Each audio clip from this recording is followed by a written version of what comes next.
Bato.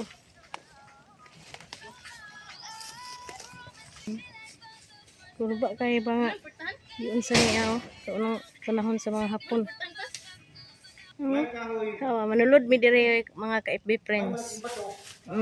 Gi treasure ni sa Tisil. Unang panahon.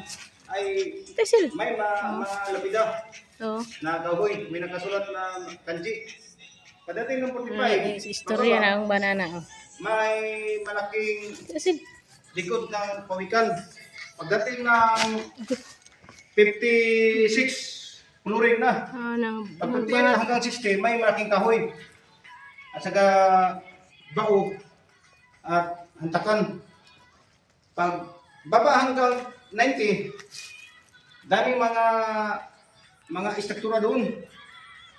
Nahinto kasi ang financier hindi magbili ng blower na nire-request ng mga digger.